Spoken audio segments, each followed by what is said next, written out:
आज हम सुनते हैं देवउठनी एकादशी की व्रत कथा। कार्तिक माह के शुक्ल पक्ष की एकादशी को देवउठनी एकादशी, देवोत्थान एकादशी, देवउठनी ग्यारस, परमोदनी एकादशी आदि नामों से जाना जाता है। इस दिन श्री हरि विष्णु निंदा से जागते हैं।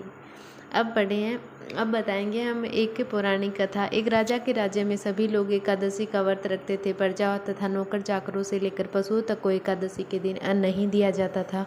एक दिन किसी दूसरे राज्य का एक व्यक्ति राजा के पास आकर बोला, महाराज कृपया करके मुझे नौकरी पर रख लें।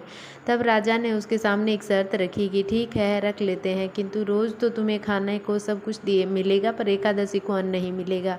उस व्यक्ति ने उस समय हाँ कर ली, पर एकादशी के दिन उसे फलाहार का सामान दिया गया तो वह राजा के सामने जाकर गिड़गिड़ाने लगा, महाराज इससे मेरा पेट नहीं भरेगा, मैं भूखा ही मर जाऊंगा, मुझे अन्न दे दो। राजा ने उसे शर्त की बात याद दिलाई, पर वह अन्न छोड़ने को राजी नहीं हुआ। तब राजा ने उसे आटा, दाल और चावल आदि दिए। वह नित्य ही की तरह नदी पर पहुंचा और स्नान कर भोजन पकाने लगा। जब भोजन बन गया तो वह भगवान को बुलाने लगा, आओ भगवान, भोजन तैयार है। उसके बुलाने पर पीताम्बर धारण किए हुए भगवान चतुर्भुज रूप में आ पहुँचे और प्रेम से उसके साथ भोजन करने लगे। भोजनादि करके भगवान अंतर्ध्यान हो गए तथा वह अपने काम पर चला गया। 15 दिन बाद अगली एकादशी को वह राजा से कहने लगा, महाराज मुझे दुगना सामान दीजिए, उस दिन तो मैं भूखा ही रह गया। राजा ने कारण पूछा तो उसने बताया कि हमारे साथ भगवान भी खाते हैं, इसीलिए हम दोनों के लिए ये सारा सामान पूरा नहीं होता। यह सुनकर राजा को बड़ा आश्चर्य हुआ। वह बोला, मैं नहीं मान सकता कि भगवान तुम्हारे साथ खाते हैं। मैं तो इतना व्रत रखता हूँ, पूजा करता हूँ, पर भगवान ने मुझे कभी दर्शन नहीं दिए। राजा की बात सुनकर वह बोला, महाराज यदि विश्वास न हो तो साथ चलकर देख लें। राजा एक पेड़ के नीचे छिपकर बैठ गया। उस व्यक्ति ने भोजन बनाया तथा भगवान को शाम तक पुकारता रहा, परंतु भगवान नहीं आए। अंत में उसने कहा, हे भगवान, यदि आप नहीं आए तो मैं नदी में कूदकर प्राण त्याग दूंगा, लेकिन भगवान नहीं आए। तब वह प्राण त्यागने के लिए उद्देश्य से नदी की तरफ बढ़ा। प्राण त्यागने का उसका दृढ़ इरादा जान शीघ्र ही भगवान ने प्रकट होकर उसे रोक लिया और साथ बैठकर भोजन करने लगे।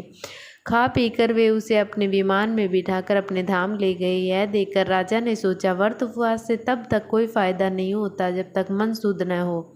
इससे राजा को ज्ञान मिला। वह भी मन से व्रत उपवास करने लगा और अंत में सर्वज्ञ को प्राप्त हुआ।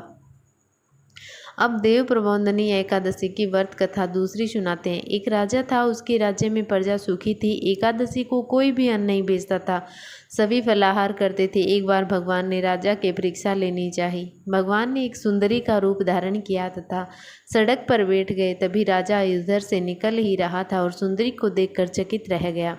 उसने पूछा, हे सुंदरी, तुम कौन हो और इस तरह यहाँ क्यों बैठी हो?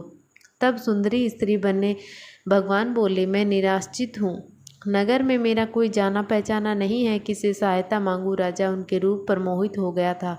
वह बोला, तुम मेरे महल में चलकर मेरी रानी बनकर रहो। सुंदरी बोली, मैं तुम्हारी बात मानूंगी, पर तुम्हें राज्य का अधिकार मुझे सौंपना होगा। राज्य पर मेरा पूर्ण अधिकार होगा, मैं जो भी बनाऊंगी तुम्हें खाना होगा। राजा उनके रूप पर मोहित था, अतः उसने सभी शर्तें सारी मान ली। अगले ही दिन एकादशी थी। रानी ने हुक्म दिया, बाजारों में अन्य दिनों की तरह अन्न बेचा जाए। उसने घर में मांस मछली और पकाए तथा पुरस्कार राजा से खाने के लिए कहा। यह देखकर राजा बोला, रानी आज एकादशी है, मैं तो केवल फलाहार ही करूँगा। तब रानी ने शर्त की याद दिलाई और बोली, या तो खाना खाओ, नहीं तो मैं बड़े राजकुमार का सिर काट लूँगी। राजा ने अपनी स्थिति बड़ी रानी से कही तो बड़ी रानी बोली, महाराज धर्म न छोड़ें, बड़े राजकुमार का सिर दे दें। पुत्र तो फिर मिल जाएगा, पर धर्म नहीं मिलेगा। इसी दौरान बड़ा राजकुमार खेलकर आ गया। माँ की आंखों में आंसू देखकर वह रोने लगा। कारण पूछने लगा तो माँ ने उसे सारी वस्तु स्थिति बता दी। जब वह बोला, मैं सिर देने के लिए तैयार हूँ, पिताजी के धर्म की रक्षा होगी, जरूर होगी। राजा दुखी मन से होकर राजकुमार का सिर देने को तैयार हुआ तो रानी के रूप में भगवान विष्णु ने प्रकट होकर असली बात बताई। राजन, तुम इस कठिन परीक्षा में पास हुए।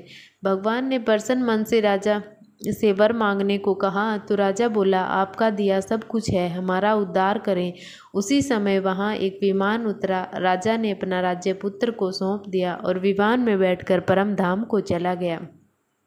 अभी आती है एकादशी की तीसरी कथा। शंखासुर नामक राक्षस की है। शंखासुर ने तीनों लोकों में बहुत ही उत्पात मचाया हुआ था। तब सभी देवताओं के आग्रह करने पर भगवान विष्णु ने उस राक्षस से युद्ध किया और यह युद्ध कई वर्षों तक चला। युद्ध में वह असुर मारा गया और इसके बाद भगवान विष्णु विश्राम करने चले गए। कार्तिक शुक्ल एकादशी के दिन भगवान विष्णु की निद्रा टूटी थी और सभी देवताओं ने भगवान विष्णु की पूजा की।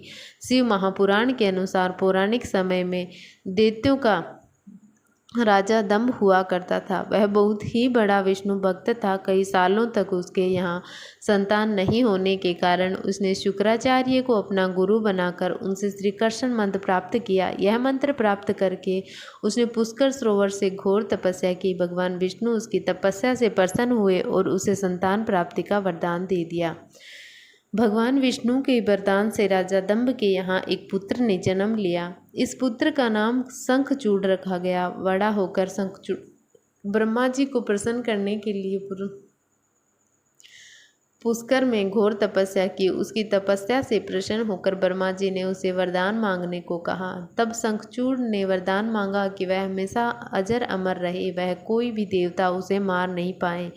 ब्रह्मा जी ने उसे यह वरदान दे दिया और कहा वह बद्री बन जाकर धर्मध्वज की पुत्री तुलसी जो तपस्या कर रही है उससे विवाह कर ले। शंखचूड़ ने वैसा ही किया और तुलसी के साथ विवाह के बाद सुखपूर्वक रहने लगा। उसने अपने बल से देवताओं, असुरों, दानवों, राक्षसों, गंधर्वों, नागों, किन्नरों, मनुष्यों तथा त्रिलोकी के सभी प्राणियों पर विजय प्राप्त कर ली। वह भगवान श्री कृष्ण का परम भक्त था। शंखचूड़ के अत्याचारों से सभी देवता परेशान होकर ब्रह्मा जी के पास गए और ब्रह्मा जी उन्हें भगवान विष्णु के पास ले गए।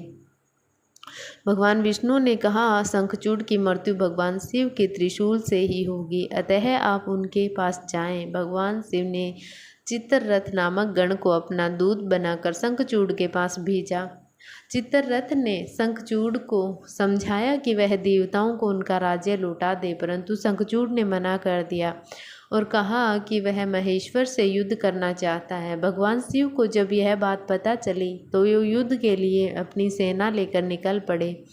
इस तरह देवता को दानवों में घमासान युद्ध हुआ, परंतु ब्रह्मा जी के वरदान के कारण शंखचूड़ को वह देवता नहीं हरा पाए। भगवान शिव ने शंखचूड़ का वध करने के लिए जैसे ही अपना त्रिशूल उठाया तभी आकाशवाणी हुई कि जब तक शंखचूड़ के हाथ में श्री हरि का कवच है और पत्नी का सतीत्व अखंडित है तब तक इसका वध असंभव है।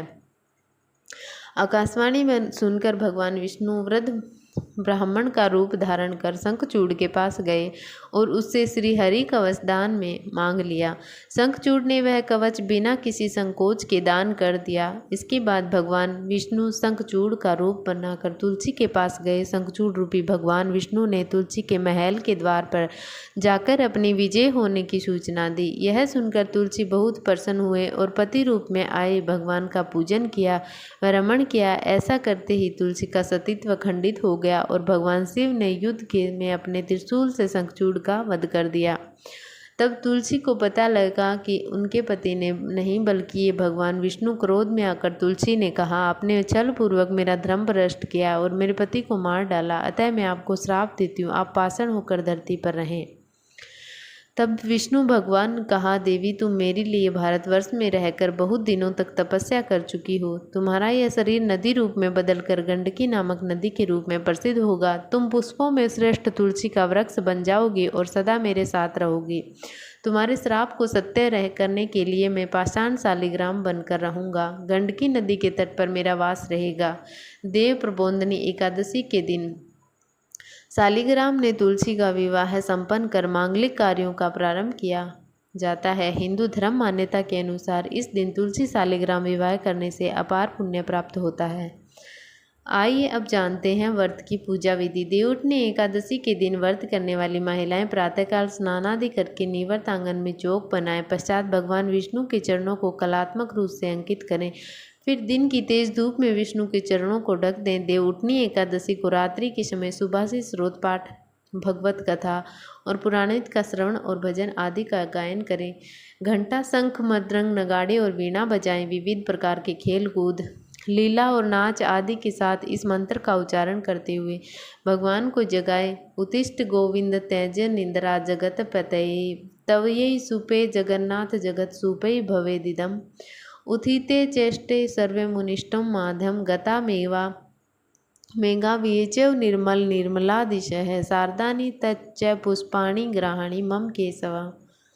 इसके बाद विविध पूजा करें और पूजन करें।